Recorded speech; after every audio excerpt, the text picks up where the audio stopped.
But Kazlian is barely going to know that he's had a race to win here. Kazlian ran a good race for you in the Fred Winter, but then you tried different tactics up at Aintree.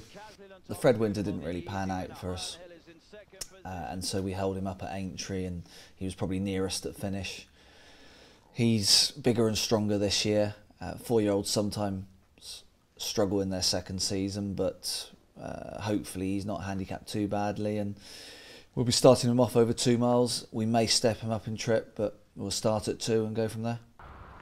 Katkeau is one of the French imports who won a handicap hurdle at Auteuil last time out and looks to be improving.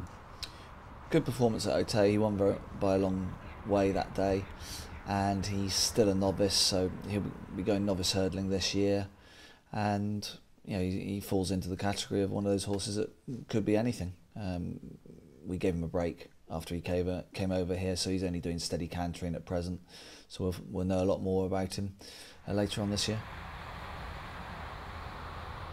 Topwood is another ex-French horse who's been with you a little bit longer. If you take out one below par run at Toaster, he hasn't really done much wrong in his career.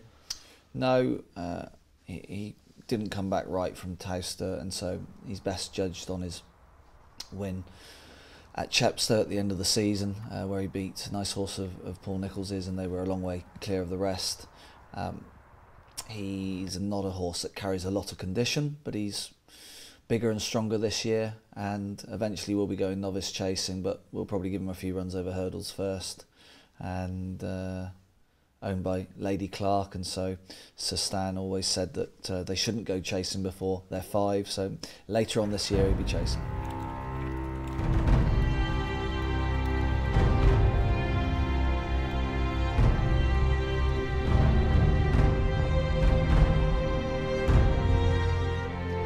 Close House ran an absolute blinder win 4th to Simon Sig at the festival. Did that run surprise you? He's always been a horse with a lot of talent.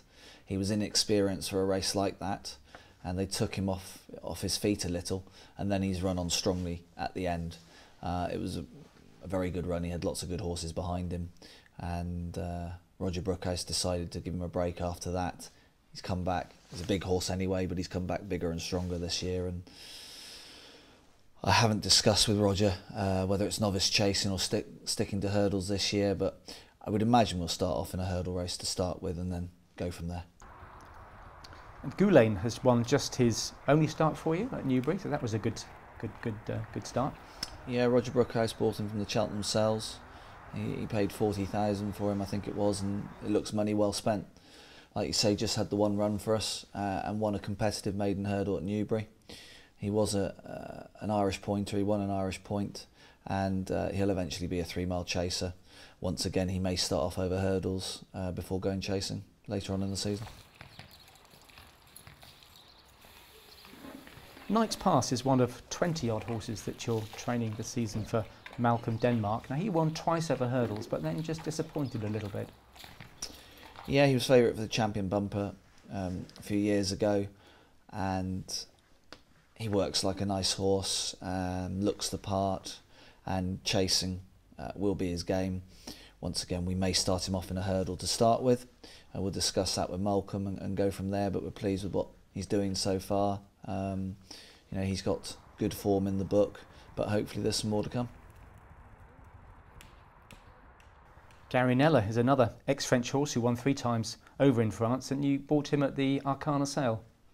Yeah, he's got some decent form in France. Terry Neal owns him, and he's a novice chaser. Won a novice chase in France, and his trip would be sort of 2 to 2.5 mile. Likes the mud, and we like what we've seen so far. This is Grand Cru. And there we've got his brother, right opposite. Is he talking to you now? Yes, he's talking today. This is his brother. Oh, he's eating, that's why. Gevrey, come on then. Now, of the novice hurdlers, one that obviously sticks out is Grand Cru's brother, Gevrey Chambertin, who ran a very good race in a pretty hot bumper, listed bumper at Newbury. Yeah, he just had the 2 runs for us last year and bolted up at Fosslas, and then, like you say, ran very well in a hot bumper. I think he was only beaten under 3 or 4 lengths into 4th position, made all till the final half a furlong.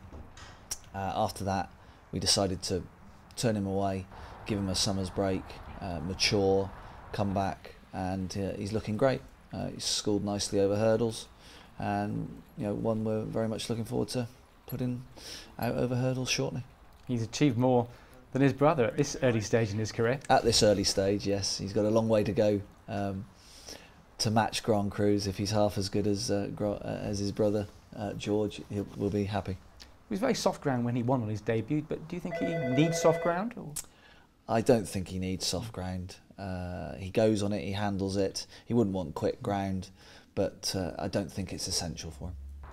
Broadway Buffalo is a half-brother to a good mare, Cristallo, who was here at the yard, and he stayed on well when winning first time.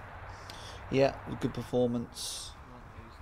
We bought him from the Cheltenham themselves, and we wanted to get a run into him. We were running out of time, the ground was drying out, and it was a typical youngster going off his food, and he ran up a bit light. So it was a good performance winning at Worcester that day. We thought he'd run well, but the further he went, the better. I think he won by about 10 lengths in the end. He's strengthened up during the summer, hopefully be out shortly. We'll start off in a bumper before going hurdling, but he could be a nice horse. A Unique de Cotte is a newcomer owned by JP McManus, who's got 2 from 2 in France. Yeah, he's won on the flat and over hurdles. 4-year-old. We haven't done any quick work with him as yet. He's just steady cantering, but he's doing everything we've asked of him, and put up 2 good performances in France. So exciting one, and looking forward to finding out more about him. Swing Bowler has got an impeccable record of 4 from 4. What's the plan for this beautifully bred filly? Well, she's actually going to the sales in December, and if someone wants to pay enough for her, I think she'll be sold. Other than that, she'll be coming back here to try and stay unbeaten. She's got a great attitude. By Galileo out of Lady Cricket, who was an exceptional horse for us, and she's done nothing wrong, and we hope she'll be coming back. Circular Quay finished down the field in the champion bumper, but he's fairly well regarded. He won a Sandown bumper for Warren Great Tricks. I don't think the form of that race worked out too well, but he won anyway. And like you say, down the field in the Cheltenham bumper, we're learning with him daily, and I would imagine we'll start him off in novice hurdles. He's quite, he's flat bred, but he's quite a big horse, laid back, but the more you ask him, the more he does. War Singer was a recent winner at Kelso in the style of an improving horse. Yeah, he's always been a good workhorse at home, and he's been running in some hot races. He ran well on the flat as well. It was good to get his head in front and give him a confidence booster. Travelled and jumped very well, and was always going to win that day. Probably idled a little bit in front. Hopefully he can go on from here now. He's gone up £9 in the handicap, and just probably wouldn't want the ground too soft over hurdles anyway.